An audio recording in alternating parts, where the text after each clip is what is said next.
Spotlight on the Accessible Information Standard, a blind person's experience in Leeds, September 2022. In 2018, Karl told us that he often received letters for his health appointments, which he couldn't read. Tatum went back to him to find out whether things have changed. Karl, could you tell us a bit about yourself? My name is Karl Proud. I am totally blind, so I see nothing at all, and I use GP services as well as in and out patient services for hospitals.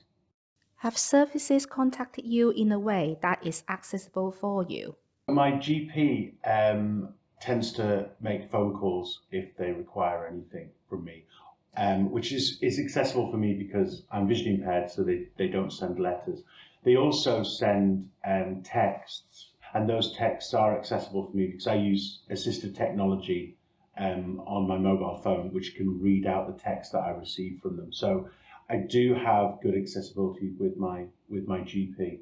I still receive letters from hospitals making appointments.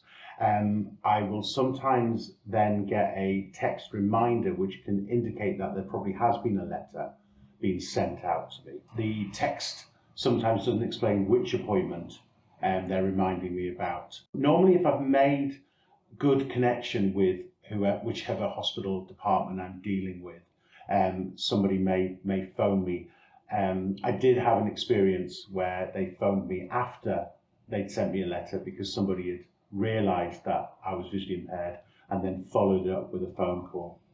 Could you tell us a bit more about the appointment letter that you received in 2021? In an attempt to stop letters coming to me, the hospital decided to take out my address. And in the address field for their system, they wrote, "Please don't send letters, only contact by phone." And what then happened was that a letter was printed with my name on, it had a postcode on, and it had that block of text saying, so no address, but said "Please don't contact by letter." And that got sent out on a couple of occasions. And what happened then was that someone, the post office, delivered it to what seemed like a random address on the street. They then posted the letter on Facebook. Somebody then saw it who knew me and was able to say, and they came around and dropped the letter off. But at least one other letter just disappeared, never to be seen again. I see. Have things improved since? I have had phone calls on the odd occasion, but there's no consistency. And there's no way of relying on knowing that your next appointment you're expecting is going to be sent. You're going to get a phone call in that situation. Karl, can you contact services to rearrange or cancel an appointment in your preferred way? As long as the service is accessible by phone, I can make contact with them. The problem with contacting the service sometimes is in response to them. So I may get a text saying there's an appointment, I may wish to cancel it. I've noticed that I need to cancel or rearrange and they want me to contact them by a website. Unfortunately, the website uses old-fashioned what's called capture technology, where you have to type in what's in a graphic. In modern times, you'd expect an alternative way of dealing with that, like an audio. On the cancellation website, it doesn't allow you to have an audio alternative, so I can't actually use that website to actually make contact and rearrange my appointments. Do you have good communications with your clinicians during your appointments? It's normally pretty good if I am one-to-one with them. The problem sometimes comes if I have a sighted guide with me.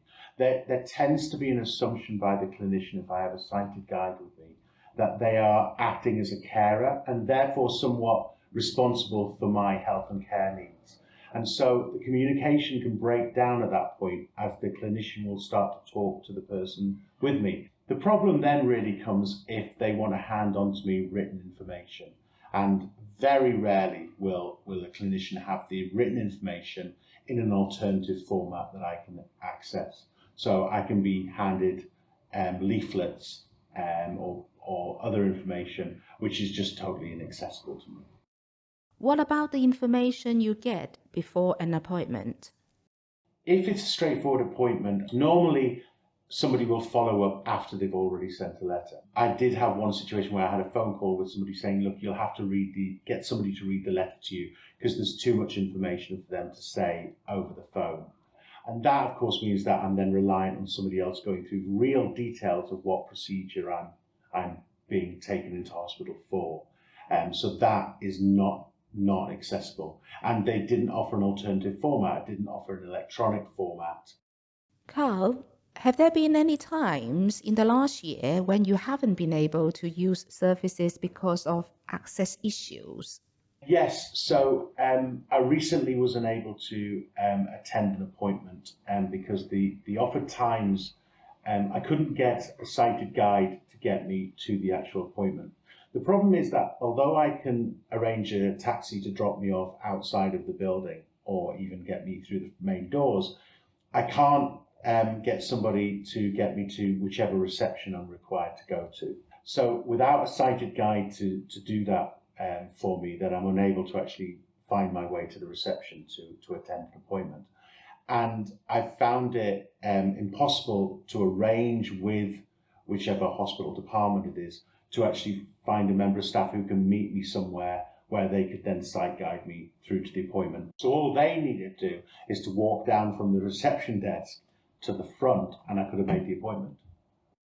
What more could services do to improve your experience? Simply follow the accessible information standard. Follow the rules that are already laid down and follow them consistently. They also need to act on the information they've already been given by myself, and I think a lot of other visually impaired people have actually passed on all this information. We have been asked for feedback, and we repeatedly have said. So really it's about a matter of just acting on the information that we already know. Thanks to Karl for sharing his experience. Produced by Healthwatch Leeds in collaboration with Lara.